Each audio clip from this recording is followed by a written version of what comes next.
Welcome to episode 276 of the Whatnauts review show, where every week we pick a story and we talk about it. This could be a movie, TV series, anime, manga, comic book, audio fiction, all kinds of entertainment. We watch it, read it, listen to it, and then we come back here and talk about it. My name is Melissa Wilkinson, and I am joined, as always, by Kyle Springer. Hello, Melissa. How was your weekend? It's good. I went to Six Flags and I'm very tired, the way only a roller coaster can make you tired the next day. Right? Just pure exhaustion from so much adrenaline. Right. And excitement. Good stuff. Good stuff. What ended up being your favorite ride? Dang. It was mostly stuff I'd done before. I hadn't done the boomerang before.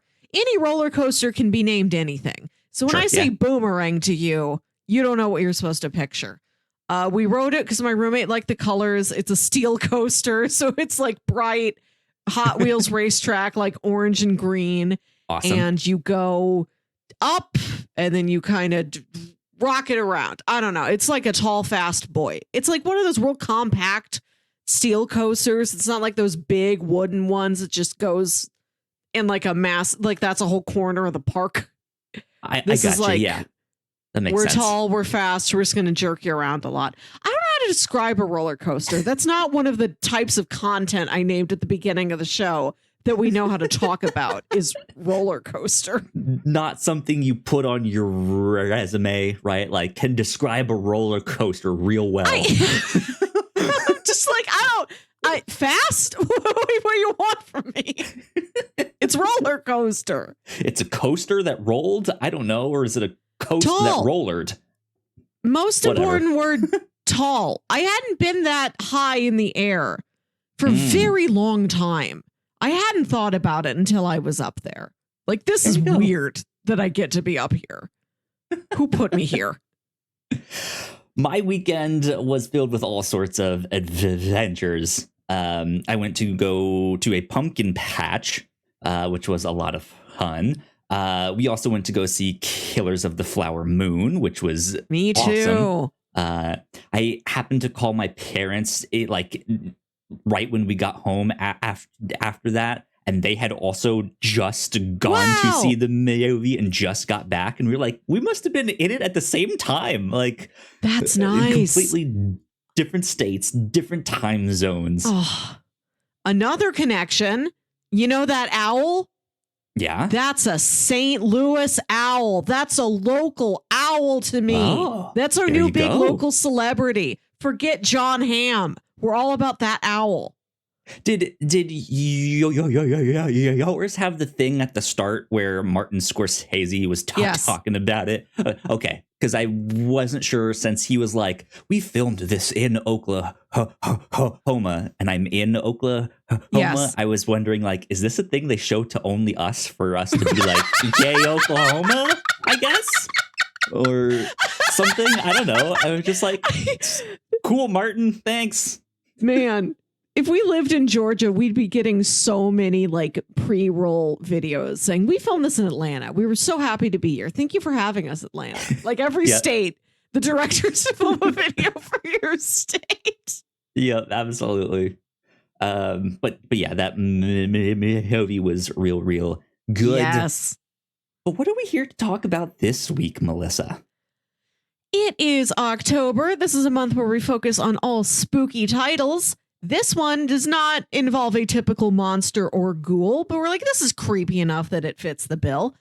We watched the Netflix crime thriller series Mindhunter. Mm-hmm. We watched the first season, yeah.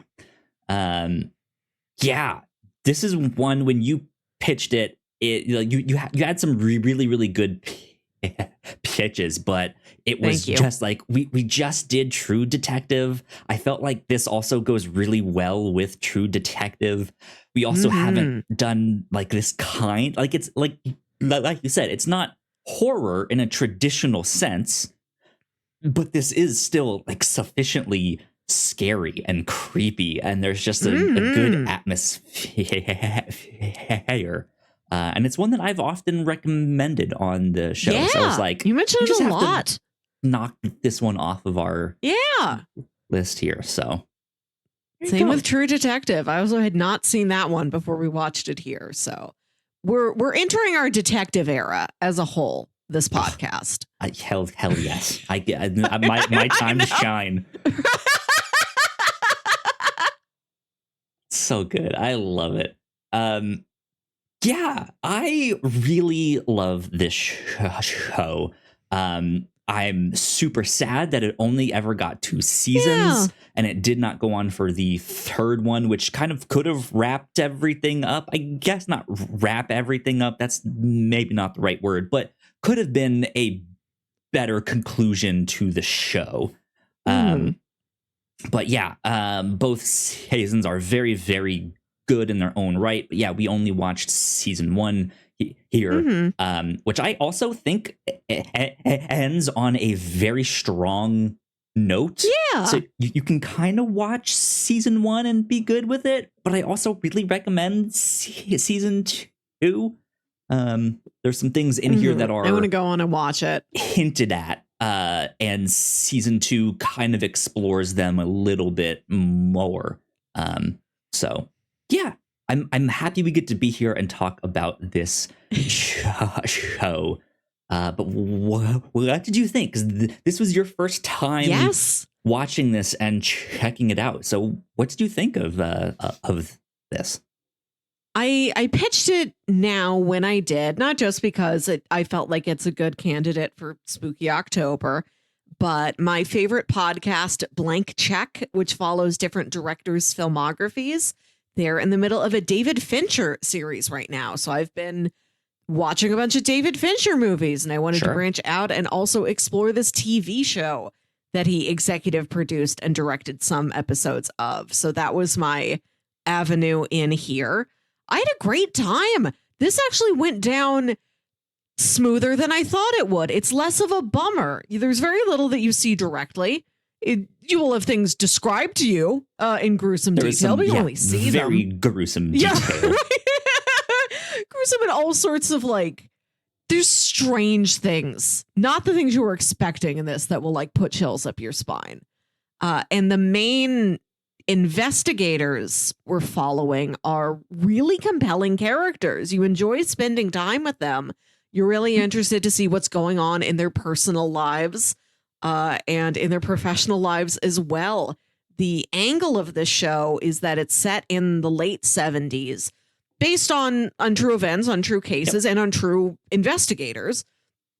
These are the folks who are they design the word serial killer. We see them come up with it. All this stuff is new. They are at the forefront of, can we talk to violent criminals, try and understand what was in their heads, how they were feeling before and during and after, what are the patterns, what are different types. They're can we create a profile? And then can that help us catch or stop these people going forward? And it's surprising to see how much people fight back against that when that seems so obvious to us now. Right. Yeah. There's that interesting, it's just far enough away that it's just why wouldn't they think about this stuff? Why wouldn't you think of that as valuable? Don't you want to stop these other criminals from doing that? So you need to know what they're thinking so you can stop them. Right. But yeah, I think they are living in a time period that is, I think, a lot more openly conservative and I don't want to say openly religious, but has that air of Christian values and stuff like that of oh no, we don't want to hear what the bad criminal man was thinking. It was sin. We know what he was thinking. He was thinking sin. And it's just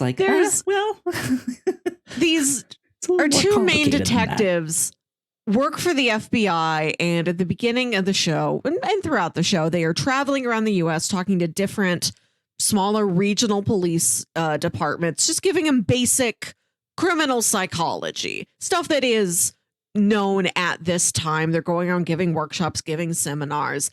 And in one of these seminars, one of them brings up Charles Manson, Mhm. and all the police officers in this class like groan, like boo, boo, Yeah. Charles Manson, which like, yes, not a good guy, did not do good things, but that is not like how we talk about him. It's not how we talk about serial killers.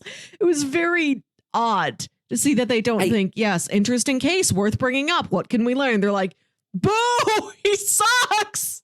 Stop talking about him. It's partly because of the because I think that department in particular was the one that got the case. And so, yeah, it's interesting to see this like mark on their good record of putting criminals away. Like eventually they did get the guy, but like he did so much that it's just like, how did you not, right? Like I think that was the air of their thinking of like, how did you not get him soon enough? And they're just like, yeah, this guy sucks. Boo, boo Charles Manson. Boo him. Boo him. Boo that man. But yeah, this show to me is really, really fascinating because, yeah, it takes a really serious look at all of that and how they developed this methodology, how they coined these terms, and even just like how long it took them to get there and to come up with all these ways of thinking, as well as just it's so fascinating to see the conversations that they have with these murderers and then how that mirrors what's happening in their everyday lives, which is something then that like I don't know where it departs from true fact and what is fictionalized in this. But I think for purposes of the show, man, they do such a good job with every detail in this show to have some kind of like mirror or some kind of hidden meaning, not in like an Easter egg way, but like, yeah, it has good themes, good metaphors, like even down to the cold opens of the show to the actual like opening credits. Just some fascinating stuff where it really feels like every detail is thought about, and it just looks so good. The show looks like a movie. It looks so good. Yeah. So from what I'm learning about Fincher, that seems like that's his calling card. It looks incredible, and it is very, very meticulous. Indeed. So yeah, it fits in perfectly with serial killers and studying the meticulous details that they would put into their crimes or the way they did things. But yeah, do you have any other kind of extra thoughts that you want to put on that? Should we kind of already did a plot synopsis, so yeah. Final thoughts before we go to housekeeping. Check it out. Yeah, absolutely. Like I said, I think it's less daunting than it seems based on the premise. There's enough of a detachment there. And there's enough to keep you interested, even if stuff this gnarly is not your usual jam. Yeah. I think there is also a like well-timed sense of dark humor. Yes. Like there's not many jokes in here, but when the jokes come, they are dark, they are morbid, and they just hit at the right time. And you're just like, I shouldn't be laughing at this, but this whole situation is kind of funny. In them, there's a lot of humor I got out of the repetition in what happens in these characters' lives. Like they're looking for patterns and they don't see that like there are all these patterns in their own lives. Like just some of the repeated establishing shots really got to me. Yep. It's good old hilarious establishing shots. Good stuff. Well, we will take a quick break for some housekeeping. And when we come back, we will dive into spoilers for Mindhunter Season 1. We'll be right back. Here at the Whatnauts, we make multiple different shows, and a lot of hard work goes into making them, so we would love it if you check them all out. If you enjoy our shows, patreon.com/thewhatnauts is the best place to show your support. For just $1 a month, you can get early access to episodes, and at our $3 tier, a Patreon-exclusive podcast, The Pilots Club. You can even get a shout-out and thank you on most of our shows at the $5 tier. And if you're one of our patrons already, thank you so much, it means the world to us. You can find out more information on our website, thewhatnauts.com, as well as your favorite podcasting platform of choice. When you type in The Whatnauts, all of our shows will pop up right there. Just don't forget to give us a nice rating and review if you like the shows. You can also find us on YouTube and Twitch for video versions of the shows, trailer reactions, and live streams. And lastly, we have merch. If you want to grab yourself a shirt or a hoodie or a mug or something else, head over to thewhatnauts.com/store to pick up some merch today. All right, we are back. Once again, a big shout out to all of our Patreon supporters. We love you a lot. Thank you. Thank you tons. It means a lot. Over on the Pilots Club, since it is spooky month here on the review show, we got to talk about the amazing Screw-On Head, which is one that, Melissa, you had been wanting us to talk about for a while. Yep. And the stars aligned that we would be talking about it this month, especially since we've been covering Hellboy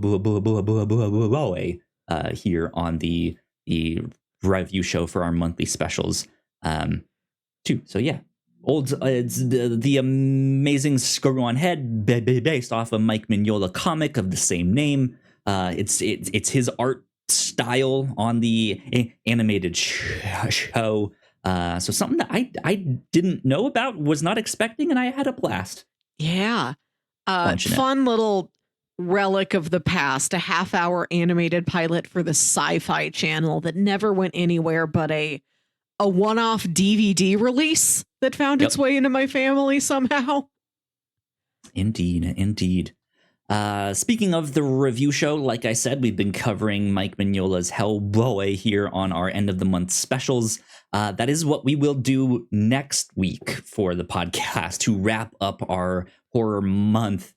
We will be diving into Hellboy once more. However, we will also finish up our coverage of Hellboy at the end of November. So keep an eye out for that. This past week, though, we got to watch a little movie called The Faculty, a little sci-fi horror movie about some aliens taking over the teachers at this little school.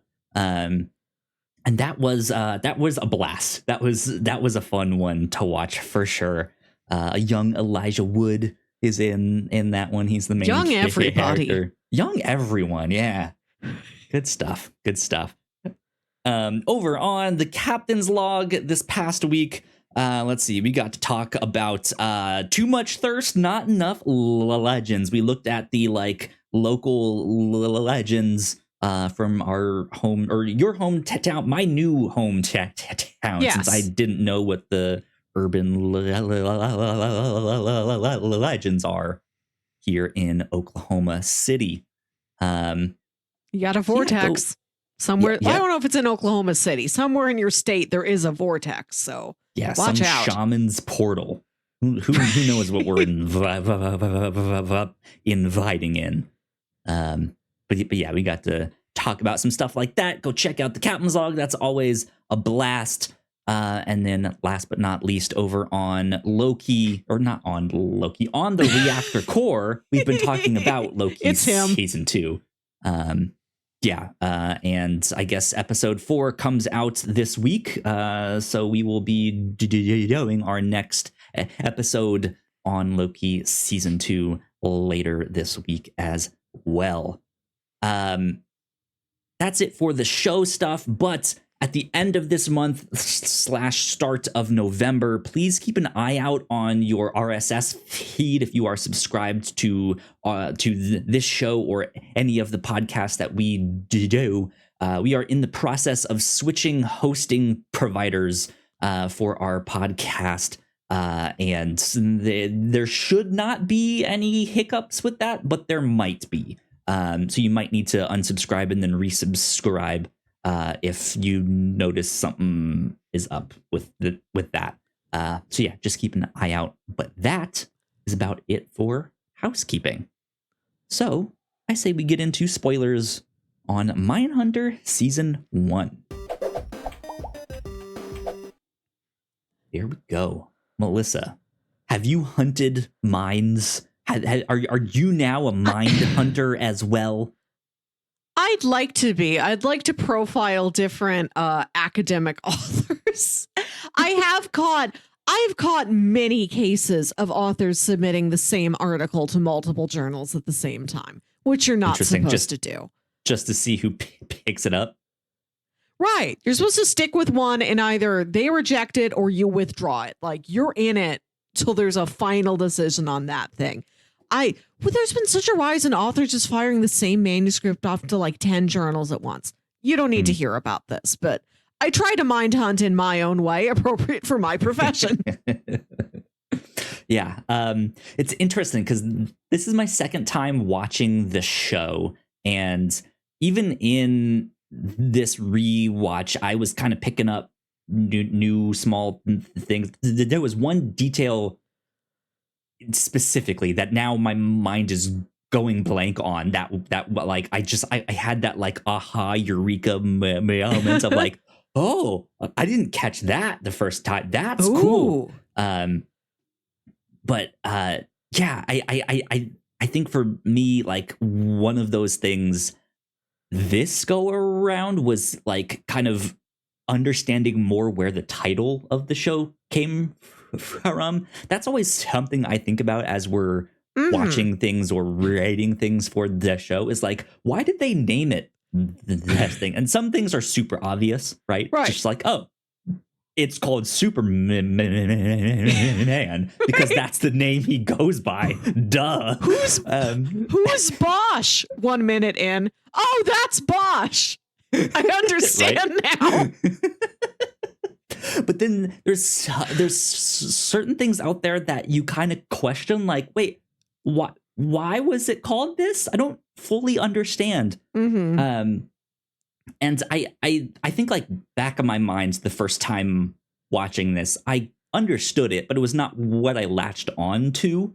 And then I think this go around, I latched onto like, oh, okay, I see why they name it Mind Hunters on this show. And it's like Holden's fascination with this lecture that he overhears, right? And the guy is like, his Holden's lecture that he was teaching was full, but there was like a ton of like standing room and stuff, and no one really cared. They were all out the door super fast.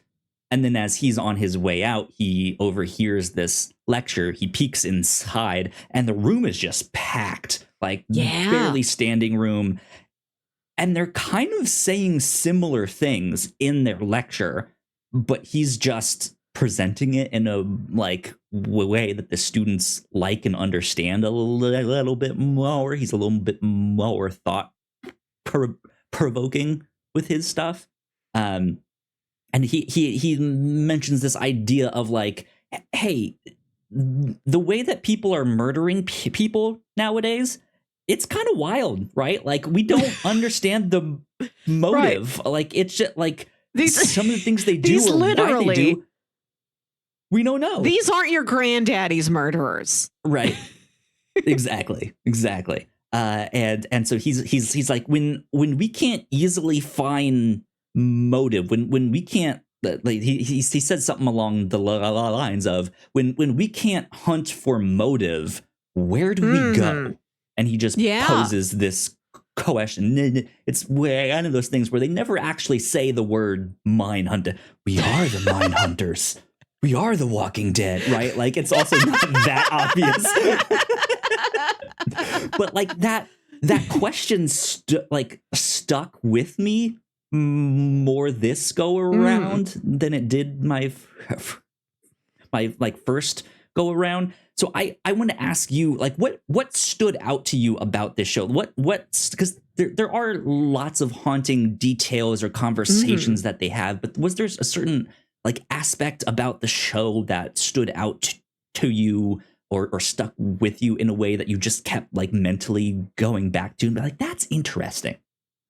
I did find it fascinating that these are people who are really on, like, they're just beginning something that, like, in crime procedurals in decades since we've all taken for granted. And they are trying to come up with names for things that we've heard 1,000 times over. What is a serial killer? They call it a sequence killer for like 7 episodes. And they're like, no, how about serial killer? Like, you see the conversation when they figure out this is the most appropriate thing, the most appropriate name for this thing we're trying to identify. Seeing their different hurdles, their different obstacles, what their reservations are, how the team comes together. I like that Holden like meets a guy and then that guy introduces him to Bill Tinch, and then the middleman, like, you never see him again. And then it's a couple episodes in and then they meet Wendy, and then a couple episodes later and then you get Greg with 3 Gs. Like, this sort of slow addition of people to the story, how sort of messy it is. You can imagine if this was done in a more traditional television way, you would have like your main squad assembled in episode 1. Right. Yeah. I like that. I know that this is based off true events. To what level of detail, if this is sort of the order of operations. Yeah, me and Bill were doing this for months before Wendy came in. I don't know how much of it is literal, but it feels true. It's messy enough that it feels very true to life. Yeah. That's something I think is fascinating about this show that I was alluding to earlier on, is every detail feels like it is reinforcing a lot of the main themes of the show, or like the main metaphors.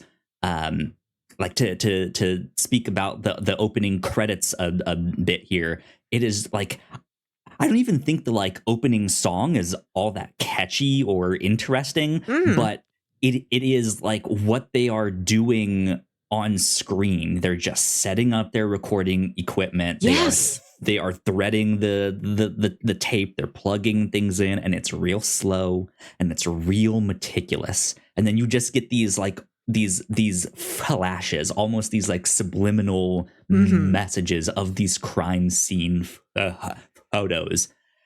And it's super obvious what the metaphor is here. It's like, oh, he's being meticulous, like the way they meticulously would tie up some of their victims, or the way he would be like so caring about the way he put this dead down, right? Like, just get the angle like, just right on the microphone here, you know? The opening credits to Dexter are a lot like this, where he's just going about his morning routine, but it's gruesome details, like an unnatural close-up of just him like flossing his teeth or like cutting into a fried egg or something. Sure. Yeah, just something that is like completely normal viewed in a different way. Which then, like, that whole thought process also helps to color like all the conversations that the characters have outside of their interviews. So like all the stuffs with their spouses or their partners or their kids, like it is like this is also some of the stuff that is explored a little bit more in season 2, especially with like Bill's kid. Yeah, he seems to not be like all like doing well in school. He seems to maybe have gotten into a fight, is kind of what you can put together through some like one-sided phone call conversations. Maybe he hit the teacher, but when you see him on screen, he's quiet. He won't open up. He won't talk to people, and like, this is what Bill is thinking in the back of his mind, is like, I'm now discovering the things that make a serial killer. And a lot of the things that they're describing is what's happening to my kid here. Yeah. And he's horrified. which is, it's not always a recipe for that, right? But he's starting to see the connections, and he's just like, oh shit, like fuck, like this is not good. Him and his wife adopted this little boy. He's 6 now. I think they adopted him when he was 3. And they don't know his whole story. Like, there is a large portion of this boy's infanthood before he came to that orphanage. They're like, we don't know what he went through, and he doesn't speak. It's he might be on the autism spectrum, but also you're wondering, did this kid go through some serious trauma in this time when they don't know what was happening to him? Is that part of what's informing his behavior now? And you can see that is something that worries Bill and his wife. Like, we're trying to give this kid as much love as we can, but if we're still not really connecting with him, and if we don't connect with him, is this going to spell trouble down the road, even if we are trying our hardest? Yeah. And then for Holden himself, him and his girlfriend, who I like her a lot. Yeah, she's awesome. But compared to her especially, Holden is just such a stiff piece of wood. Like, he is socially inept. He's kind of awkward.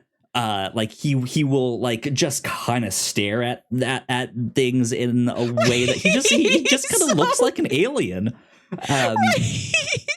He reminded me a lot of Patrick Wilson in Angels in America, which is funny because I think that's one of the first things Debbie says to him is she's like, "Are you a Mormon?" And he's like, "No," but he has that sort of like bland white bread vibe to him.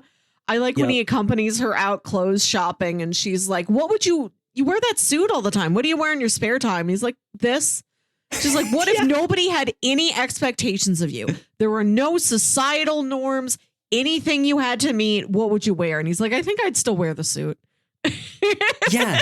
And like he is the kind of character that you've seen in other television shows that is like he has the terrible social skills. You would expect like his 1-bedroom apartment to be almost empty. Right. Or like OCD in a way that like everything is arranged in a certain order. And it is also it's not. But like the way he carries himself and the conversations he has and how other people react to him is another signal or other characteristics that people often attribute to like, oh, that's serial killer behavior, right? Which is what his story arc in this is.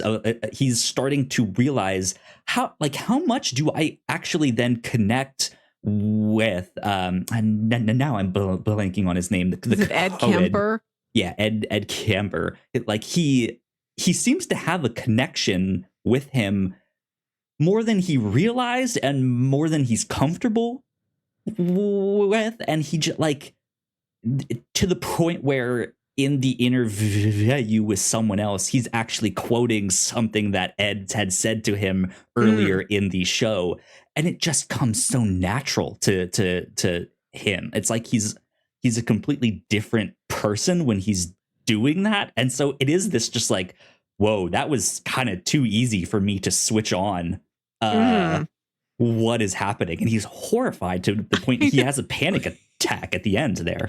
Just like, am I one of them? Two things. I think it's so funny that the pattern established by this show and True Detective is that in every detective partnership, there is one beer drinking dad and one weird alien guy who lives in an empty apartment. Yeah, and just stares at a tiny little mirror on his wall, right? Holden's character journey is really surprising because where he ends up at the end of the season is not where you think he's going to go at the beginning of the season. Yeah. He's this sort of milquetoast guy, fairly humble. Like he's going through his he's a hostage negotiator. That's how we first meet him, and he's teaching these classes at Quantico in hostage negotiation tactics, which do involve some level of psychology. And then he gets interested in how else can we learn more? How else can we apply more of this psychology? Can we stop killers before they kill? Or, once somebody has killed, how can we more quickly identify what type of person they are and catch them? Right. Yeah. And he's this sort of, he's blazing a path nobody's blazed before. And it starts to pay off for him. There's plenty of people who are skeptical about what he's doing. He meets a lot of friction, but then there's also like their boss submits them for funding and they get like both funders they apply to are like, yes, here's like $150,000. They bring the stuff to Wendy and Wendy's really interested and moves down to the Quantico area to work with them on this. His interviews go well. They were able to apply what they learned. They were able to catch killers. They were able to help people. People are telling him, if they're on his side, they are like, what you are doing is really beneficial. This is a great idea. Please pursue this. So he develops this ego almost. Like he feels so certain that he's right. And it's like his personality really changes over the course of the season. He says he'll be interviewing a killer and he'll say these really inappropriate things that are in the parlance of what the killer says. He's like trying to get inside the killer's head, speak how they speak, get on their level, and then learn something from them. And usually it does work. And what's funny is that you don't see it that apply in other aspects of his life. It's not like he says these wildly inappropriate things in a serial killer interview and then you see him getting better at like dirty talk with his girlfriend. Like he doesn't bring it anywhere else. His life is pretty siloed like that. He is not becoming one of them, but he is on this weird ego trip where he's got this sort of single narrow-minded focus like, no, I am right. There is a pattern that has proved I am right. I'm going to pursue this to the very end. I'm going to do whatever it takes. I don't know why you're not believing me. I don't know why you're not on my side. And he does sort of develop this stronger, like he can talk more easily with these killers than he can with his coworkers. Like he knows how to sort of combat them and like play to their strengths and dive into this conversation with them. Like he can get like a killer on his side sharing the information he wants them to share easier than he can with like Bill or Wendy or Debbie or anybody. And the final scene of the final episode of season 1, when he goes to see Ed Kemper in the hospital and Ed Kemper like stands up and goes to him and you think he's going to do something violent, but he hugs him. And then it's not clear if he then, when hugging him, like grips him tighter, if he really does make some sort of a violent move, or if Holden just like realizes what's happening and freaks out and he just runs into the hallway. He collapses. He's hyperventilating. It's like when murder literally reaches out and touches him, that's when everything becomes way too real. Because throughout the season, we've seen like what they're studying. Wendy's more detached from it. Wendy doesn't go out and do these interviews. She just listens to the tapes in the office, very clinically, very academically. But Bill, who's out there in the field with him, we see all this stuff starting to haunt Bill. And there's times he's like, I'm not going on this interview with you. I need a break. I'm not doing it.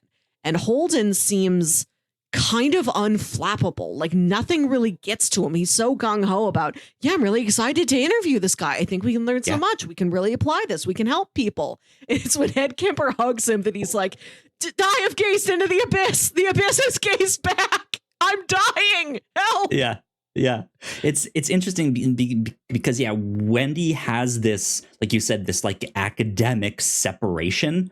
But also just a quick note on her. She also is a closeted lesbian in this show, which is another thing that they talk about of like, oh, it's this deviant behavior and that's what makes them. And that would be one of the things that would often be considered deviant behavior. So just another example of like our main cast having these things about them and their life that is then being mirrored in these killers that they see and stuff. I want to say briefly, I really like when Holden goes to the the typist at the FBI who keeps the records of like, these are our teaching programs for deviant terms. And he's like, can you take cunnilingus off of there? That's not deviant. We don't need it. Yeah. But so yeah, Wendy has this like professional academic separation, but also the physical separation of her not being there physically talking to these people. Then it's Bill, who has been in and around this for a long time. He's used to it. He's okay with it. But he's also the type to like, I need to protect my family. I will not talk about my work at all. Yes. And so then he sees the need for switching things off, like when he goes back home. But Holden is constantly on. He's constantly in this like academic mode that Wendy is also not in. Like he's in this like academic inclusion rather than separation. He wants to, he's like, oh, some strange psychology thing, tell me more, like I want to learn, right? And so it is just these like different degrees of how they all interact with it that I think is just, it's fascinating to watch and see how it affects them. And then he gets this like big bear hug, and is like, oh, I've gone too far, haven't I? Right. Like, I no. shouldn't be here. Oh man, this is not a good situation where he's like, buddy, old pal, buckaroo, like, hey there, bring it in, bro hug, right? He's like, shouldn't be this close. And as the season goes on, he's taking his tie off. He's unbuttoning the top button or two on his shirt. He's rolling the sleeves up. He's leaving the jacket at home. He's losing who he was at the beginning, and you're not sure yet. Is this progress? Is it good or bad that he's lost the tie? Was the tie what was keeping him sane? Another interesting scene that I think plays into that too is when he's shoe shopping with his girlfriend, and then like sneakily asks the one dude, hey, can you reserve a pair in the largest size? And he comes back and he gets them lighter. And this is supposed to be a gift for one of the killers that they interview.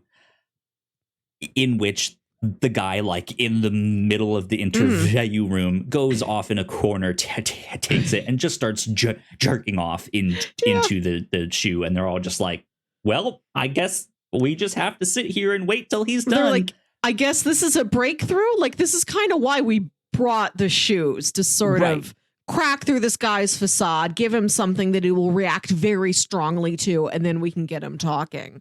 Yeah. And then I don't know if it's like later that night or the next night or something, his partner comes out in lingerie and has on like the exact same shoes, but just in her size. And he's like very obviously like, those are the exact same shoes. He's I don't know how I feel about this. And he like at the end, he's like, you know what? Why not? Let's go with it. But it's still not enough. Like, she is just like, you're acting strange here. Something's up. This isn't working. But that's also just like another like example of the like, have I gone too far here? Well, I don't know. It's my it's my girlfriend, and she's hot. So I mean, I don't know, right? Right. It's not like I told her to pick out the shoes. She probably, like, she saw him eyeing them. He didn't tell her what they were for. She thought, oh, he must think those shoes are hot. I'll get a pair. Sure, you feel so bad for Debbie, who's like trying to make this real after she's been like studying for midterms. She hasn't had any time for Holden. Now she's like, I've got time for you, baby. I've got time. Well, I've got a real special night planned. Look at what I'm wearing. And he's like, oh no, serial killer jerk off shoes. That's like the first time you see something get to Holden, and it's when he can't. Yeah. He's unsure. Like can I separate myself? And then he decides, yes, I can, but obviously can't. He tries, but it's like, well, physically you're not reacting the way you would be expected to react in this situation. Yeah. I just stuff. There's stuff like that in both seasons that I think is just fascinating to see.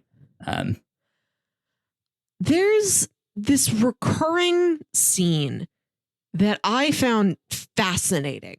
What does this mean? And I don't know if it builds to anything, if it does echo back in season 2. But Wendy and the cat. Wendy moves into this new apartment when she moves down to Virginia, and she goes down to the basement laundry room in this building, and there's a little window that's open, and she hears like a cat meowing out there. So she brings out this can of tuna. The next day she comes back, the tuna can is clean. Mm-hmm. Next night she comes down, does it again. Here's more meowing, still doesn't approach the cat.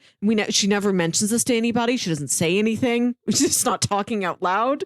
So you can imagine this is almost an experiment, a very sort of fun, I can apply some level of scientific, behavioral thinking to, can I entice this kitty in? And it's so funny. I was watching this, and then my roommate comes in, and she has not seen any of this. All I just said, it's a murder show. And she sees this woman who's just wearing her panties and big button up shirt, carrying her glass of wine. Here I go down to the basement, the dark basement, here to do my laundry. And my roommate's like, oh no, she's going to get murdered. No, this is one of the major characters of the show. She's not suddenly going to get stabbed. I don't think that's the direction this show is going in. But it is odd how much that is the victim imagery when you take it out of context. Sure. Yeah. And so she does twice. She leaves the can out. The kid comes back. The kitty's eating out of the can. And then the third time she leaves the can open and comes back later, and the can is full of ants. It's swarmed with ants. The cat didn't ants come and eat the tuna. And stuff, yeah. And I'm like, what did all of this mean? At first I thought, with the window kind of ajar, is somebody going, and she doesn't close it. She leaves it open so the cat can come in and get the tuna off of the little windowsill. Is somebody going to break into her apartment? Is there going to be a crime scene at Wendy's apartment? Is that what the conflict is going to be?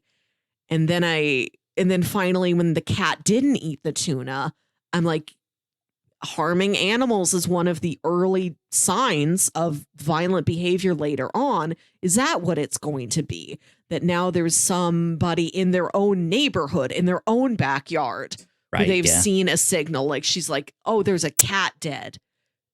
Everybody keep your eyes out. Look out for anything else. We could have another serial killer on our hands right here in Quantico. Yeah. I'm not, does that come back at all in season 2? I don't remember. I don't know if it does. Most of season 2 takes place in Atlanta. They stay in one location instead of traveling around. And it is about that. They've come up with a much better methodology. They're a little more practiced at it. And it follows the child murders in Atlanta. And it is the same kind of stuff, but you get to follow a single case the entire show. There are still little smaller detours, but it mainly revolves around that one case. Now, what about the mustache guy who we're seeing in all these cold opens? I thought he was going to be in just a sec. The way it was paced out, I thought, okay, they are slowly teasing us, slowly foreshadowing, and he's going to be the big case in the final episode or 2 of the season. And then he never was. I was expecting him to be season 3, that's what they do. They just build him up over time. But I don't know if that's what they were thinking of. if that, I also don't know how far they got into thinking about season 3. Like, was it just that like they never heard if they were gonna get a season 3 and was just like, okay, I guess I glanced, not, I did glance over the Wikipedia page, and it says second season was released in August 2019. In January 2020, Netflix announced that the potential for a third season was on indefinite hold, as David Fincher wanted to pursue other projects, but may revisit the series in the future, as he had to go make Mank. And then in February 2023, Fincher confirmed that the series was officially over. So I don't know if it was Netflix deciding it or the creative team deciding. It was a little bit of both. I also do remember hearing that this show was very expensive to make. Which is something I also hear about a lot of Netflix shows. Like, this was one of Netflix's most expensive shows ever made. And it's like, one, all of them are? I don't know. With this one, I can imagine anything that is a period drama, you are paying for like the clothes, the cars, the set decoration, all of that stuff, just making it seamlessly appear in that time.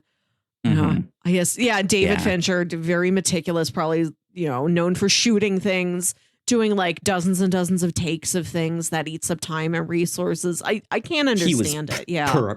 Probably expensive enough on his own to, let's do a whole show directed by him. But real quick, to go back to the cat thing with Wendy. I just think this is another example of like mirroring things that is happening in the show. Like you said, she is applying this kind of methodology to like, well, I can put this bait out and the cat will eat the food and eventually I can entice it to open up to me, right? Which is what the boys are doing in the interviews. They are getting them these treats, these shoes, this who knows what, right? And at the end, like they actually like get to this look in the can and it's just rotten. It's rotten to the core. And I think that's what Holden realizes at the end. Like, holy shit, I've gotten too close. Like, this thing's rotten. I cannot, like, don't want to be near this. That's just kind of what I thought of that. But it's a fantastic scene, though. Just even if that's not like what they intended it to be, just fantastic for like building atmosphere and tension and just this like repetition of stuff, right? Yeah. So good. Speaking of the repetition, the ones that I found really funny were, I think in like episode 1 or 2, you get Holden and maybe Bill, some other agents walking around like the Quantico training grounds around the FBI, and they're doing like firearms practice. So there's just gunshots in the background, and then every time you get the establishing shot of their office, there's just gunfire in the background. Nobody talks about it anymore, Virginia. Because they established what it is. It's just like routine training. So you have just this mundane gunfire every time you see the building. It's like the crow that caws every time you see the nuclear power plant in Simpsons. Every time they cut to there's an ominous crow. And so many scenes start with their basement office and Bill's on the phone saying, "What? What did you say? What's going on?" We cut in media res to Bill on a frustrated phone call so many times. It's so funny to me. Bill's so good. He's great in the show. Yeah, I like his like gruff demeanor. Like he is the company man, but he's also like he is the one that established the behavioral sciences. So he is into all the psychology stuff. He knows all of that. But he also knows how to play the game. Like he's the veteran that has been around for a little while Holden is this kind of young gun, doesn't really understand the system. He's so like one of the running jokes in this is that everyone thinks that Holden is gay.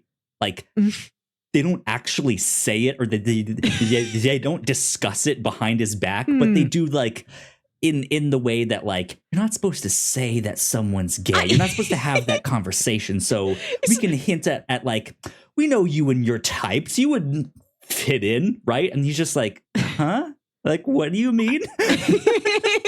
I like that everybody thinks Holden is from the Midwest. And he's like, well, actually, I was born in Brooklyn and I moved around a lot. And they're like, man, you deliver real Midwestern energy. He really does. Yeah. And he never gets into more about his childhood. Maybe you learned that in season 2. It doesn't seem like it's that major of a plot hook. But why did he move around so much? And then there's that story he told where he came home from college, like freshman or sophomore year of college.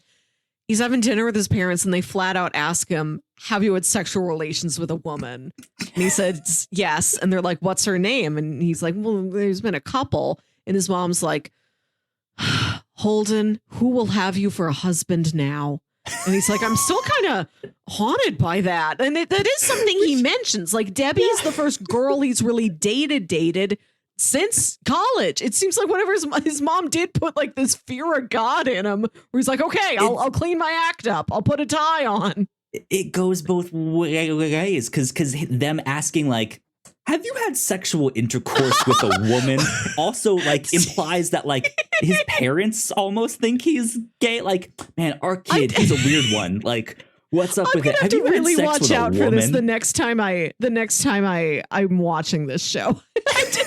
I picked more up on the fact that he's got that, like, weird, stiff Midwestern or a Mormon mountain sort of energy to him, and he feels very out of place everywhere he goes. Right. Like, he's just not, like, he's not the womanizing kind of character that you might expect from something like this. He's into women. He likes them. You're right. When he first meets Debbie at the bar, he turns to her and he says, nice jumpsuit. Well, because he's staring at her ass and she catches him. But and it's he's also just like, nice jumpsuit. You could imagine something perhaps somewhat stereotypical gay man complimenting a woman's fashion choice. Yeah, I can't see that there's a lot of facets to how you can read what Holden's doing. He's just, like, slightly socially awkward, and people aren't sure how to read him. And, like, instead of assuming, like, oh, you're a murderer, right? They're just like, oh, is he gay? Like, that's like the next thing. But yeah, it happens more so earlier on in the show when they're, like, establishing this character of like, oh, he doesn't really fit in the way other people fit in. But to get back to the cold opens of the show, who you were asking about, this is by far my favorite bit in the whole show.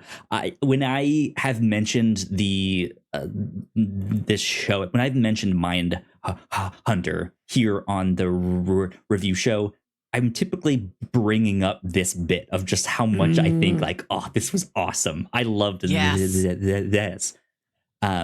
Like, a lot of shows will do that, like, in media res cold open, and then, like, we get the big, like, credits intro sequence, and then maybe we go back in time slightly to learn how we got to this thing, or something like that. You jump from, like, guy doing something creepy to Holden, we've got a case we've got to investigate. Right. Yeah. But yeah, it's and it's not. It is this character who has nothing to do with anyone at the FBI. His name is Dennis, and we first see him at his job, and some guy is kind of, like, rooting around in the bins looking for, I think, electrical tape or duct tape or something.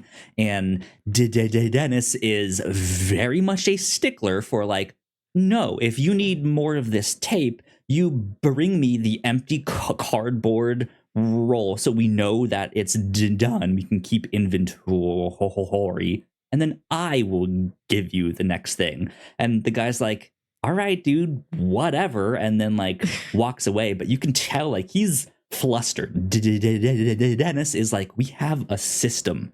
We need to stick to it. And that's kind of it. That's the first thing that we see of him. And what was your thought, your first thought when you saw that? Just that first That's a great scene. There's something so eerie about him saying, you have to bring me the empty. Right. Yes. And have we seen him before that tape scene? Like, were they in Park City, Kansas in like the first episode or two for one of their cases? I don't think so. They may have stopped. There must have just been another guy who had like a similar mustache to that. And I'm like, have I seen this guy before? But I picked up on, okay, every episode is going to start with a cold open of this man going through these strange behaviors and sort of waking up to it's sort of coming into his own as a serial killer. Like he works for he's testing ADT. The boundaries. Right, exactly. He works for like ADT Home Security, and you see him sort of walking around this house, and you think he's snuck in, and then he turns the corner, and there's like a mom washing dishes in the sink, and she's like, "Oh, hi! Oh, I didn't know you were still in here. Well, did all the install go okay?" Like he's wandering around their house in a way that he does not need to get his job done. And you can see him packing stuff. So at one point, you see him. And I guess he has like a wife and kid at home. You see him like sitting there watching TV, and he's just sort of idly like got a piece of string and he's tying knots. Practicing and then knots. Yep. And then later in that episode is when Bill takes a second look at that case with the mom and the little boy and the broomstick. And he calls that police department again, that local police department, and says, these are nautical knots.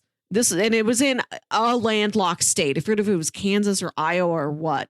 But he's like, look for somebody with like a naval background who might have done this. I'm like, was that this guy? Was that I can't identify a nautical knot, but we see this guy doing knots, and then he calls about the knots. I'm like, is it him? Are we gonna come back around to that first case with the broomstick and it was this mustache guy? Yeah, so we see a lot of what you just described, him kind of pushing the boundaries of this stuff of like, how close can I get to this house with the dog not barking? Okay, here, nope, all right, cool, let's go back over that way. Yeah, him planning out like, okay, I have my duct tape, I have my flashlight, I have my rope, right? Like, and they're all fairly innocuous stuff on its own. Yes.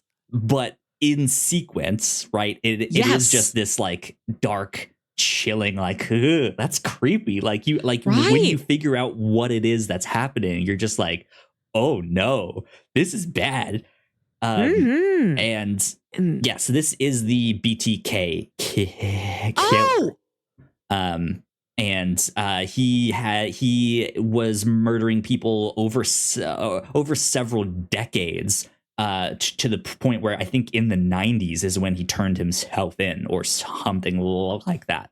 But yeah, that's who it's supposed to be, right? Like but that is the thing of that one phone call could have been something about that. Yeah, like look for someone who has a naval background. But that's the thing. This guy was active for decades and like did not get caught, and you just see how meticulous he is about planning things and testing things and all of that stuff. And that I think is what is like truly just terrifying with this show. Just so creepy. I'm just like, oh, like now that I know, like I feel weird, I feel icky, right?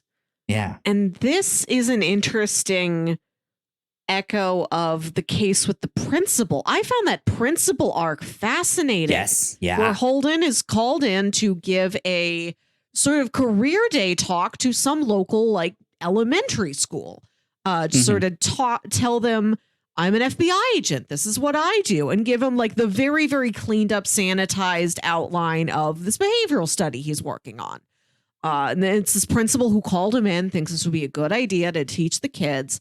And when the teachers is like, can I talk to you? This principal does something weird. When like a kid has to go to his office for like punishment or whatever, he will have the kid like take off their shoes and socks and he will like tickle their feet as sort of like well, you're going to have detention, but here you have this. And he's like, and she says, if they stand it, if they let him tickle him, he'll give him a nickel. And she's like, this weirds us out. Can you look into it? Like, we've tried to talk to the police, tried to talk to him. Like, nothing's come of this. And it's Holden and Greg's with him sometimes for this, looking into this action that if you saw it from the other end, if this was part of the history of somebody they were talking to as part of their study, they'd be like, well, definitely. That is a behavior that sets up and foreshadows violent things they would do later on. Looking at it in hindsight, we can definitely see how this fits a pattern. But they're looking at just one. It's a repeated action, but it's one type of action. It is one singular habit that this principal has, where there's a lot of teachers and a lot of parents and school board members who are like, this is weird. It makes us uncomfortable. We don't like that he hasn't stopped when we've talked to him about it. We don't like how the kids are getting used to doing this for money. And then they have this money thing to spend on whatever they want. He'll talk to other teachers who are like, that teacher's a crab. That teacher's a busybody. This principal is so good for the school. The children are always really happy. Our test scores are incredible. And Holden really has to make this call of maybe the behavior is harmless on its own, but what is the risk of this escalating into something else? And he has to make the call of, do I advise the school board to take action against him or not? And he's just sort of passively is like, I can see how it would lead to something. Yes. Yeah. And the school board fires him. He obviously does not like the guy and kind of wants him to like, hey, you need to stop. Yes. But also at the end of the day, I think it boils down to the school board just hearing that, oh, the FBI looked into well, that might be even more serious than we thought. Right. So, hey, yeah, you guys recommend that we let him go. And he's just like, I mean, I don't know, I guess. Right. Right. And then he just completely ruins this guy's life. And we see him once more like wandering out of a convenience store that they were just in. And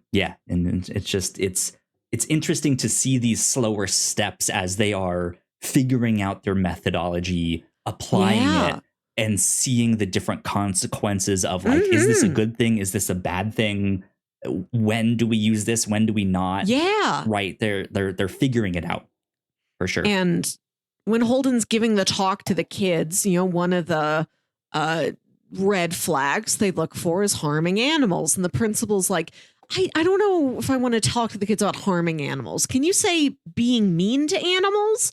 So that's what Holden does. He talks to the kids like, we're looking for dangerous people, and a dangerous person might be mean to an animal. And this girl's like, my brother throws rocks at our dog. And he's like, are they big rocks or small rocks? And she says, they're medium rocks. And it's again great answer. Great answer, by the way. And it's like, what does this mean? Again, if this kid then went on to kill somebody, we'd go back and look at him throwing rocks at the dog and we'd say, yes, this was part of where it started. But if all he ever does is just occasionally throw a medium-sized rock at a dog, maybe that is all it is.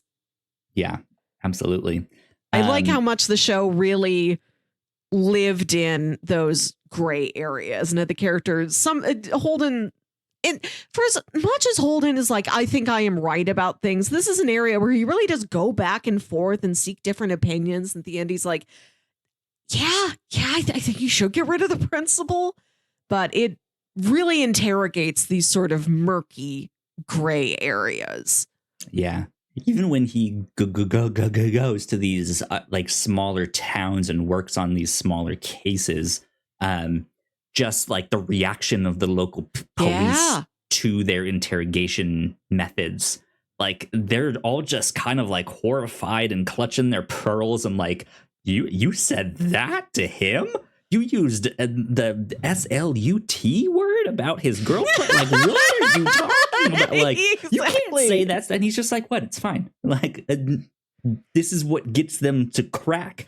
And he's not wrong, too. Like, I love seeing Holden just light up when he knows, like, oh, I struck a chord. and like when especially like when him and Bill both recognize it at the same time, and just they immediately just start nailing someone. It's just like, man, they are so good at this. This is wild. It is nice. It is nice to see it when the two of them are coordinated, when they're working in concert, when they're nailing down on somebody. They can be so effective together.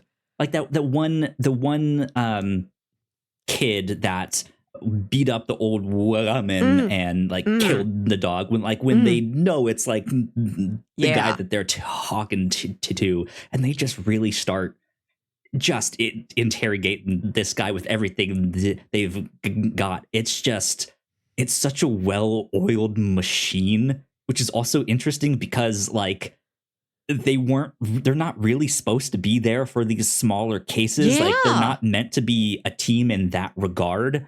And so it is like, man, even with not that much practice together, like you guys just know like quote unquote the book of like how to do all of this stuff so well that it's just holy moly, watching them just annihilate this kid who's just like, I did it. I'm sorry. It was me. Every culprit they talked to across the season, they all felt so distinct, which really aids the point of the show itself. Like there's so many different types of killers out there. We need to identify them. We need to categorize them. Like Ed Kemper, to talk about Ed Kemper, the like one thing I knew about the show going in, which was I'd forgotten this was who it was they were talking about. I'd watch one of those videos from like Wired on YouTube where it's like accent expert explains 10 different accents in movies and TV and stuff like that. And the guys there's a video about actors playing real people. You know, everything from here's Rami Malek's vocal technique in playing Freddie Mercury to this actor in this biopic. And one of them was this actor playing Ed Kemper. So when he says one of the lines, I'm like, oh, I've heard that before. It was in that video. So I'd seen it before, but I didn't know I couldn't remember the name or like how it fit into the show. And when they're first getting ready to talk to Ed Kemper, the other police officer says, oh, this guy's just a chatterbox. He talks so much. You can't get him to shut up. So that then when you meet Ed Kemper, first off, he's as big as they described. He's truly a massive man. Yeah. Like he's just got such a physical presence that fills up the room. He's like shot really well. And when he arrives, he talks so slowly. And that is not what you think of when you think of somebody who talks a lot and won't shut up. You think of the speed at which that person must talk. No, he talks very slowly, very purposefully, very evenly, and very politely. And his voice, like the slowness with which he speaks, it's almost like it further displays how massive he is. Like his voice is slow because it has to come all the way up from his chest and out of his mouth. He's just so big. He's like an ant in Lord of the Rings. He talks that slow. And there is something off-putting about how he is sincerely polite, which a lot of the other killers aren't. He's polite. He seems like on one hand he does it like he seems like a hick, right? Just like, oh, he's some like backwoods country guy, but also he's educated enough to like know big words. Like when Holden says something, he's just like, whoa, Holden, okay, you're using some big words.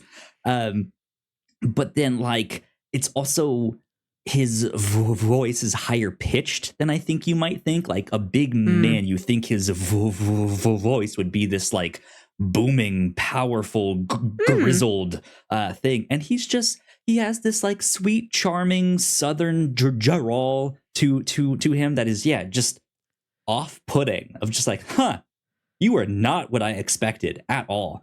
But yeah, his performance is stellar in this, and looks exactly like the actual. I don't know if you like went online to like look at the side by side. I know pictures. I must have seen a clip of the original Ed Kemper when I watched that Wired video, which I'm gonna have to watch again. But man, just looks exactly like the guy. It's just like, holy moly, this is wild.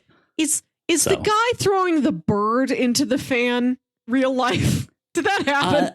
I think all of those people are like meant to be real characters. I don't know if throwing the bird into the fan was a real thing that happened, because that I think is one of the more comedic moments in the show, just out of pure ridiculousness of the circumstance.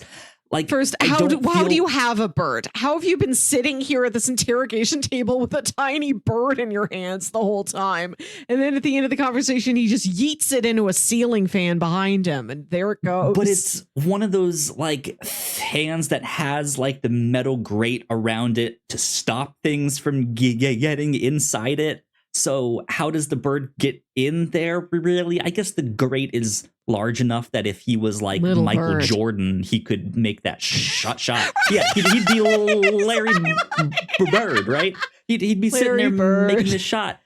But then also the fan's not going like it's fast, but it's not going so fast that this bird would like poof explode, like that old like baseball video where you see the bird get hit by the baseball. It's not that, and so it's just this like weird series of events. Like, wait, what? How did that? Why did that happen? Motive is elusive right now. Right. That's what's happening. Baseball hitting bird. I gotta see that thing again. That's insane that happened here on human Earth. Right. Yeah. But like, yeah, I think all those people are based off real people. It's just I don't necessarily know who all of them are exactly. I'm not super into serial killers or all of that's, finding out all the details about every little small thing that they did and did not do. But, which is something you find out Holden was into, that he did have like clippings. Like when he was a young adult, he'd had his first serial killer who really fascinated him in the newspapers. I don't think he had clippings or anything like that, but he's like, I read everything. I tried to follow what the story was with that guy. I've never forgotten these things. And he does have this almost like fanish reaction when he meets some of these people. Sure. Yeah.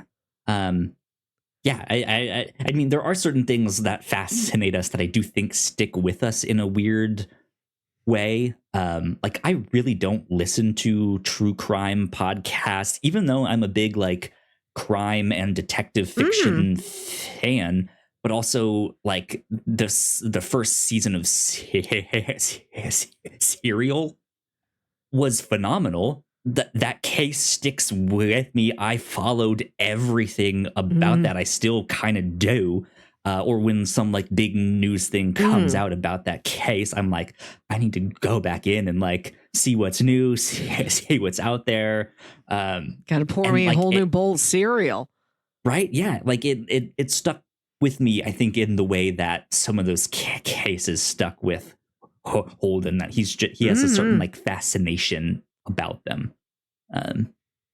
But yeah, I love the show a lot. Season 2, like I said, focuses on that one case in Atlanta. You do get more about their personal lives. You get a little bit more about Bill's kid and what's happening with him. I think he does go on to like kill an animal or something like that. So it's just like more of these, like he's displaying these behaviors. Like, how do we do this? And there is one thing that it also kind of happens more so in season 2, that they almost do a fake out of in this season here. One of the things that you see the BTK killer do, one of the cold opens, is him walking in the middle of downtown to deliver a letter in the like postage box thing. But you notice he has gloves on when he delivers it, and not like snow gloves or mittens or stuff like that. He has more like rubber gloves, and it's like, oh, he doesn't want to leave fingerprints on whatever he just mailed in. So it makes you think like, oh, is he contacting the police department in this way? Is he mailing something to someone, a ransom note? Who knows what? And then I think it's like an episode or two later, you get a cold open that's not about Dennis. And it is the mailman at the FBI who's delivering the mail. And it like the camera lingers on this one letter. And my mind immediately goes to, this is the letter that Dennis mailed. Like, holy shit, he's been like following the FBI stuff. And like, they're starting to get a little bit of press, especially as they get more funding and stuff like that. So I'm wondering if like, it's possible he heard about all of this stuff and is like, I'll contact them instead. But it then turns out to be a greeting card from Ed Kemper, who's been sending Holden. He's like, I miss you, buddy. Like, come and see me soon, right? And it's just like, oh no, what is happening here? I thought it was because this is the beginning of the episode after Greg with 3 G's mails the unredacted tape to the Office of Professional Review. And I thought that ended with mailing. This begins with mailing. It must be connected. But if they're in trouble, why would the Office of Professional Review send them a letter? Like, the letter is pink, which must be, like I said, if it's a greeting card Ed Kemper picked out, maybe he does have access to Hallmark greeting cards, the pastel envelopes, or maybe that is some way of indicating secretly this is inmate mail. I don't know. But I also thought of like, wasn't a pink slip always somebody would get like fired years ago? Besides the thing that you I think that's the piece of paper, not the envelope. Right, but I'm still like, is the pink supposed to represent something to me? Is the pink foreboding? I don't think so. And also on the color, like it's one of those things that like the cold open of Dennis mailing the letter, it was like, oh shit, I didn't think to pay attention to the color of the letter. So it is the like, I think that's what Dennis mailed. It's not, but it is that like fake out thing. And then in season 2, it is like if you look up the case, the guy that was arrested for it did follow the case very closely and would like watch the news and would like try to correspond with them and stuff like that. And that's kind of that's partly why they ended up arresting this guy, is that like he knows a little too much. But then I guess also spoilers for that case, they were never sure if that was the right guy. They just stopped. But also like a lot of the evidence was just kind of circumstantial. Like they didn't have like hard stuff of like, we know it's you. It's like, we're pretty darn certain it's you, but we don't know for sure. And he always maintained his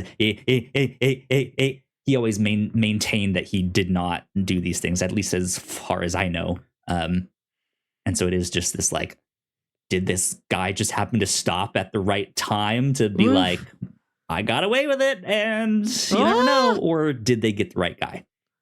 Who knows? Right. But yeah. As we head towards a wrap up, I want to note 2 things. I love Wendy's looks. Her haircut's so sharp. I love her outfits. Yeah. If I could dress anyway, I would dress the way Wendy dresses. A crush on Anna Torv. Right? She's the hottest stuff in anything she's in.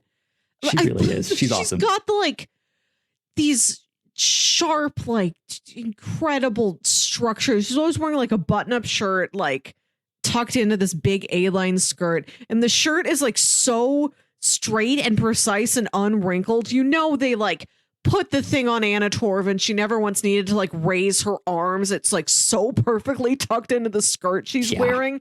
No human woman who needs to walk around and live and move could ever look like that. But now this is my standard. I will always try to achieve it.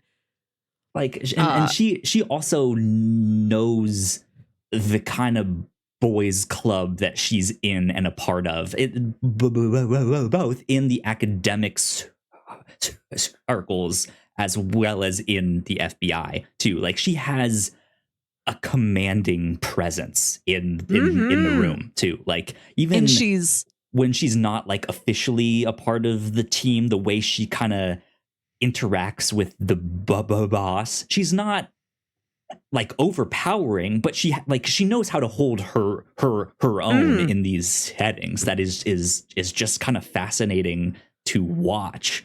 And even when she has to apologize for this sort of leak of like what they were doing in that one town and what they're studying, when she apologizes, like she is willing to step up in a way that you don't really see Holden step up. Holden's kind of mopier when something goes wrong. He's like, "Oh, I was done, but I was trying my best." And she has a more professional, like, I take full responsibility. Yes. I'm so sorry. Holden never does. Yes, this will not happen again. How can I improve? Like, what would your advice? Like, she has just this commanding presence that is just fascinating to watch, and she looks fantastic. It's just like she has it all.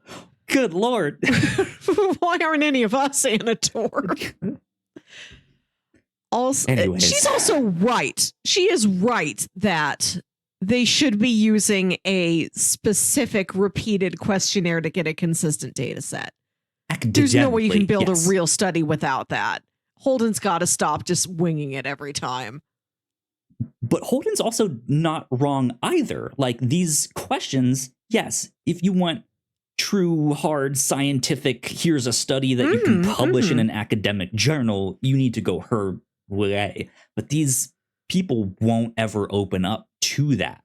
So you need to find a good balance in between, which I think is also kind of one of the hidden themes of this show. You need medium rocks. Right? Like if you're you need to find a balance. You can be a little kid outside in your backyard with a magnifying glass burning ants or like playing with a dead frog. That's fine. Like, you're really not gonna turn out all that bad, but also you don't want to get so far into that where it does become a problem. You don't want to be the distant father who doesn't know how to connect with his family because he just tries to shut everything off from his work, right? You don't want to be so socially awkward and on all the time that you don't know how to relax. Like, even the scene where Holden is giving head to his girlfriend, he is just so stiff. He's so like, is this right? And she's like, yes, down that side, this side. Stop asking questions. Just do the damn thing, right? Like, you're doing fine. You just need to find a balance. Are bugs animals? Because when I was a kid, I did put salt on a slug to see if it would shrivel up like on TV. Melissa. How dare you? You need help. You need help in a long time. Now I feel bad. This is what Holden was thinking the whole time, right? Like, oh no, I've gotten too close. I put salt on a slug. I know. I smacked that mosquito who was biting me. Oh man, I would hurt a fly. That slug wasn't doing anything. It's just chilling out, and we're like, let's put salt on it, like in a cartoon. Then what does it do? Right. Bad news to do to the slug. Kids, don't put salt on a slug. And that's how Melissa became a podcaster. You know, so sometimes people turn out okay. Sometimes they end up as podcasters. One final thing. In episode 2, when Bill and Holden are still very much on their road school tour around the country, talking to all these different police departments, there's a wonderful travel montage set to Fly Like an Eagle of all these like real quick snappy cuts of just the repetition of like, put gas in the car, put gas in the car, put gas in the car, get a cup of coffee, get a cup of coffee, get a cup of coffee, pack your suitcase, pack your suitcase, pack your suitcase. Yeah, I love that bit in that montage where Holden is eating the burger like half out of the window, and the wrapper just flies off, and he's like, Holden! Right? Like, why? I needed that wrapper. This is a show about two responsible adults and Holden. Yeah. The child of this child in a tie. who's boss like, baby. He's just this like stiff piece of toast. He's a stiff piece of toast who's so meek, and then as soon as he does something right, he's like, I'm the good boy. I'm Gold Star Holden. All my ideas are right now. Little red-blooded American male who's actually from New York, which you wouldn't believe it. Yeah, great show. I love it a lot. I will say that they also do finally get to talk to Charles Manson in season 2. I saw that. I did scan through the episode descriptions. I saw we get Charles Manson and I think David Berkowitz. Yep. So there is plenty of good stuff to look forward to in season 2. But yeah, highly recommend it. Phenomenal show. Let me see if we have any kind of bingo update. I don't think we do. I don't think so. No. Nope. No bingo update. Man, we had to make some time here at the end of the year. There's a lot we got to catch up on. Yeah. We have a few things still on our bingo sheets, but we've been landlocked for months now. It feels like. So yeah, there you go. That's our bingo update. So, Melissa, let me ask you about recommendations for people who enjoyed this, or at least enjoyed season 1. What else might they like? Definitely David Fincher's Zodiac. Watching that is what made me so interested in Mindhunter. Zodiac is so well crafted. David Fincher grew up in Northern California, in the area where the Zodiac Hunter was, the Zodiac Killer had been active. So he grew up with that sort of looming over his life. The mystery of, we never knew who that guy was. Who knows if he's still around? Who knows if he's done? Who knows if this could happen again? Yeah. And he made this, it's like a 3-hour movie. It spans like decades of this investigation from all these different angles. And it is factually pretty accurate in like such a messy way, such a hauntingly messy way, where they will like talk to somebody and then they'll try and interview him again years later. And like there's different police departments because he killed in different counties and they're not talking to each other and they're like losing records. And, oh, I thought we sent you that. And now we don't have this handwriting sample. Like it's just messy and frustrating because at the end of the day, it's just like it ends the way real life ends. We don't know who the Zodiac Killer is. We've got a good idea of who it might have been, but that guy's dead. So we don't have any proof. Yeah. Such a haunting movie. I think you would definitely really enjoy it, specifically, Kyle. Yeah, it's one that I have not seen. So yeah, probably would. I recommend so I know he only comes up briefly in this season, but Charles Manson, the Hollywood history podcast, You Must Remember This. I listened to it on Spotify because I couldn't find it on my regular app. I don't know if it's Spotify exclusive, but this show's been running for years. There's a big history of all sorts of elements from the 20th century of Hollywood history, different themed series. And one of them is called Charles Manson's Hollywood, this multi-part, real detailed look into who was Charles Manson? What was his upbringing? What brought him to California? Who was he connected to out there? How did he start the sort of family that he had? How did they go out and commit these murders? And it's like all of everything that led to that and all of the fallout from it. It's so interesting.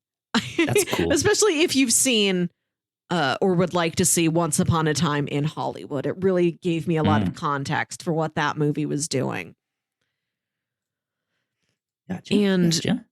So, I'd have to look up what episode number this is, but we have covered an audio fiction podcast once called Passenger List. This stars Kelly Marie Tran from Star Wars, and she plays this like college student whose twin brother supposedly died in this airplane crash where this plane went missing, and it's been months later, and they're like, we don't know where it is. It must have just crashed. It must be lost. He must be dead. And she refuses to believe that he's dead. I'm his twin. We've got some sort of a connection. It's not supernatural, but she's like, I would know. I would know if he is dead. He's got to still be alive somewhere. And she's just a college student. You know, she doesn't know anything about this, but she has made it her mission to chase down every possible lead. And the show really gets into how uncomfortable it is for her to dive so deep, to be so scrutinizing of other people's lives, like going to this man like, do you think your brother was a terrorist? I have to ask because I really got to find out if my brother is dead or not. You understand. Was he a terrorist? Like, you can hear how much she is grimacing through every question, knowing like, I am out of my mind to be asking this, but if I want the truth, I have to ask this. Yeah, absolutely. We covered Passenger List here on the podcast on episode 170. You want to go back and check that out. Yep. Yeah, let's see. We've already kind of mentioned it, but True Detective is a good recommendation for if you liked this show too, especially season 1. I also really enjoy season 3 as well. That's worth checking out. But I think especially season 1 of True Detective. If you want another like some period piece crime detective shows out there. Of course, Perry Mason is a great one over on Max. We did get a Perry Mason reference here in season 1. I know you're just sort of pointing for general emphasis, but I imagined you having like a framed photo of Perry Mason on your wall, the way like your grandma has a painting of Jesus. You can't take a photo of Jesus. Perry Mason is great. That's over on HBO Max. On Netflix, there is a German show called Babylon Berlin. That is more detective fiction, kind of in between World War I and World War II. It is, I think, also based on a series of books, if I'm not mistaken. But those, like, it has a much more like 1920s kind of vibe to it. That is, it's just absolutely gorgeous. The sets are spectacular. They went all out. That was another Netflix show that I heard that like it was one of their most expensive shows ever made. So I don't know how true that actually was. But yeah, I would recommend that.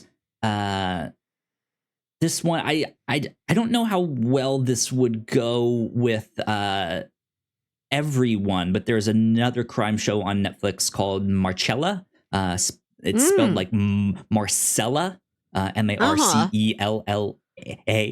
And it is a detective show where the detective catches this case, but also starts blacking out and has periods of lost time of just like, I don't know what happened last night, and the case is ongoing and things are happening, and it's starting to look like she might be the culprit. Like the detective might be the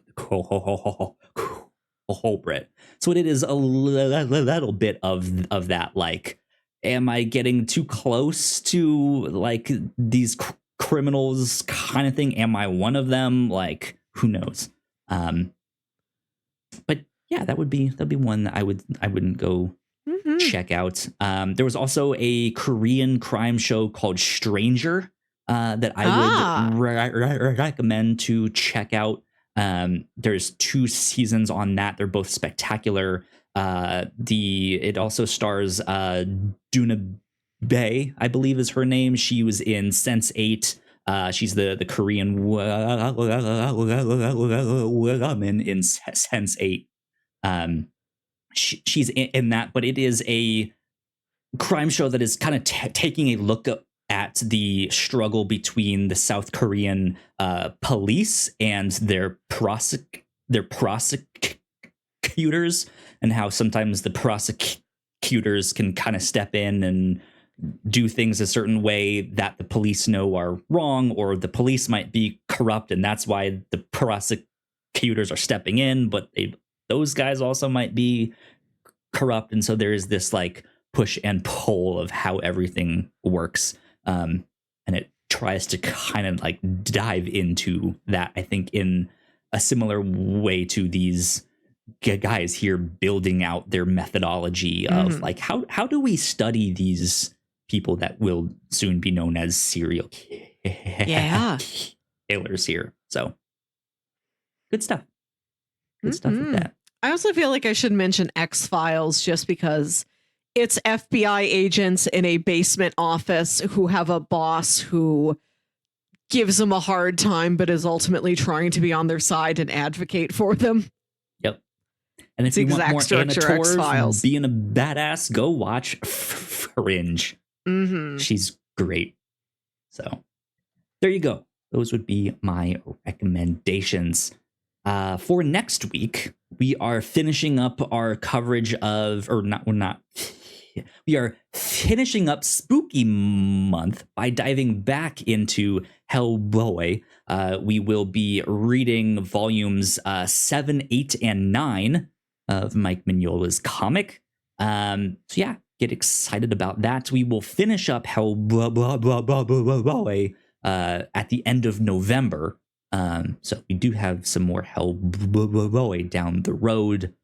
But Melissa, I have my pitches ready for the week after that if you want me to go ahead and do them. Yes, always. Now, I love having time to prepare. Yes. So for our first week in November, our first weekend in November, I should say, I wanted to pitch 3 movies, but earlier this year, you sent me a YouTube video by the Cinema Cartography, and it was his top 30 films of all time.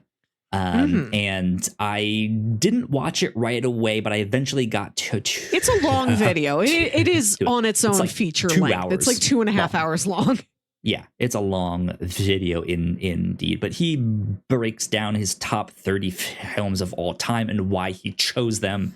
And yeah, I eventually watched it, and it is a phenomenal list. I think it is worth checking out. Please go watch that video.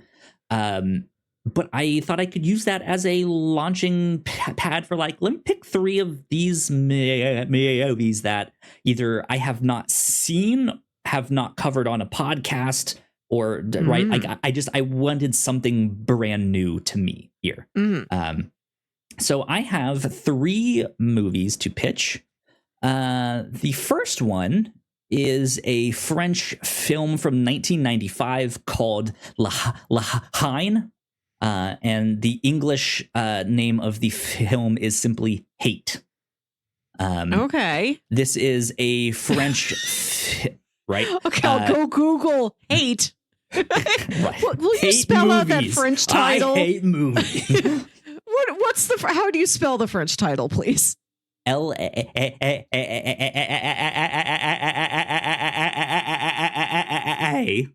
space Haine.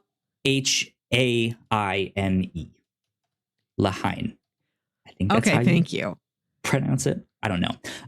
But yeah, this is a movie about 3 young men and their time spent in the suburban ghetto over a span of 24 hours. Let's see, I'm looking at the like storyline here in IMDb. they've grown up in these French suburbs where high levels of diversity coupled with the racist and oppressive police force have raised tensions to a critical breaking point. During the riots that took place a night before, a police officer lost his handgun in the ensuing madness, only to leave it for Vince to find. Now, with a newfound means to gain the respect he deserves, Vince vows to kill a cop if his friend Abdel dies in the hospital due to the beating he received while in police custody. This seemed like a really interesting movie to me. It seemed to depict like urban street life. It has a young Vincent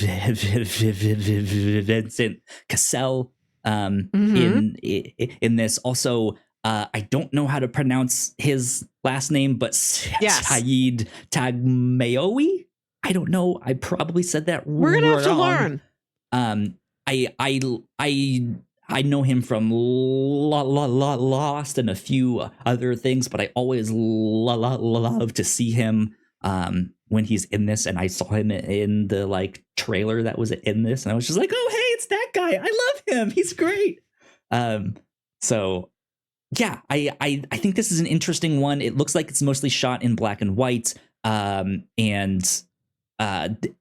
they also said it is notable for mostly using actors that have never acted before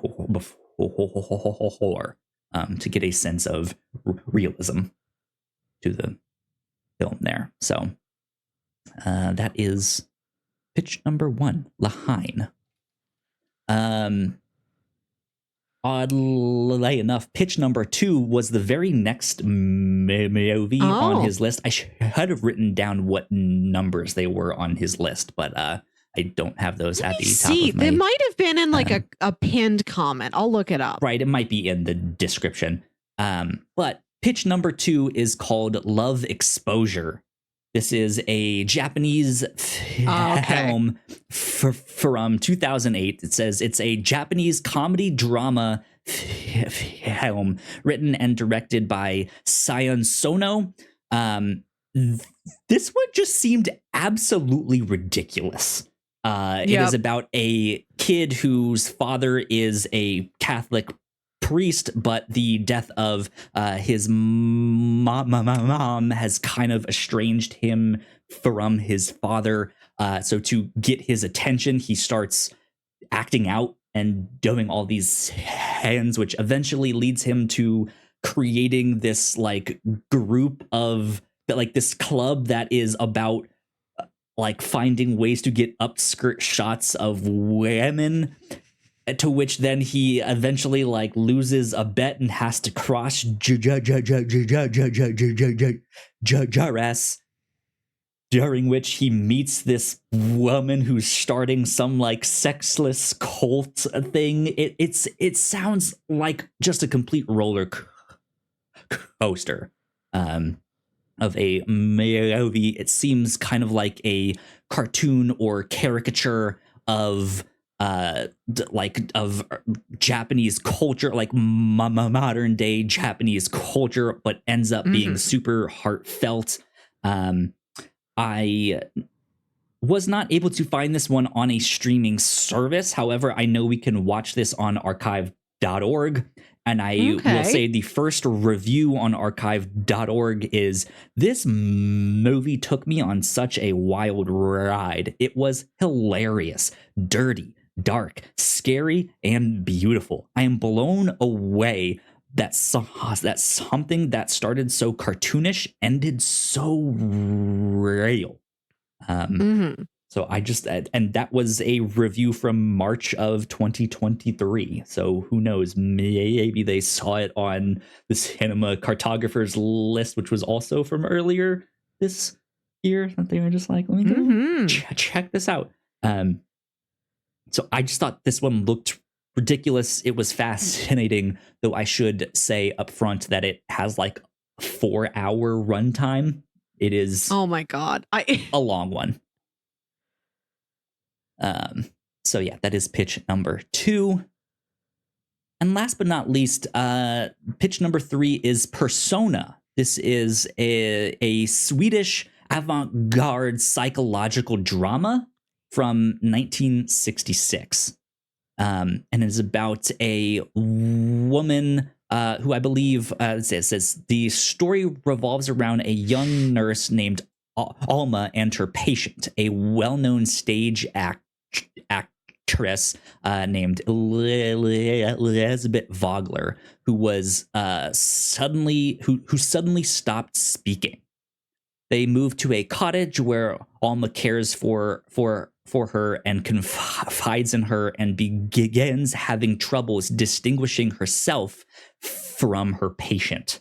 And so it is this kind of psychological thing of like, is the patient even real? Or is the nurse even real here? Is it all one person? And is their split personality, or are they two actual separate people here? So yeah, I thought that one was interesting. This is also shot in black and white, and he praised this one for its cinematography. That it is just absolutely gorgeous. Written, directed, and produced by Ingmar Bergman, I should say. So, I don't think this I mentioned one is on. Go ahead. You're about to say something. No, I googled this one. It took me a while to get to Persona the movie and not Persona the video game series, but right, yep. This one is easily accessible on Max. Yes. And then I will say Lahain is available on Tubi, I believe, is where I found it. You can watch it for free on Tubi, but that probably means it'll have commercials. So, yeah. Pitch number 1, Lahain. Pitch number 2, Love Exposure. And pitch number 3, Persona. This is fascinating because I found this video. I sent it to you. I forget if there was a specific reason why I sent it to you, but you came away with different movies than I did. Akira. Maybe that is why. List, yeah. You came away with this with different movies than I did. I mean, they were all fascinating. Yeah. Some great choices. I was really hoping you'd throw Yee in here. Gotta tell you that. Ever since I watched this video and it talked about Yee, I've like seen that movie come up in a lot of different contexts. I've seen that one praised so highly, and I am now fascinated. We have to watch Yee. Okay, good to know. Good to know. Very nice list. We can return to this again in the future. This is a nice. Oh yeah. We should just go through like the entire Criterion collection. Just like pick a couple pitches out of the Criterion collection. There you go. Yeah. Absolutely. Not just because it is the shortest film and the film that is the easiest to get to without having to go to a .org or pay $4 for it. I'm going to go with Persona because this feels like it's a great continuation of previous themes here on the review show. This feels like it could fit right in with our perfect blue Black Swan Suspiria run of titles. Yep, this is exactly why I picked this one. Like this feels like that.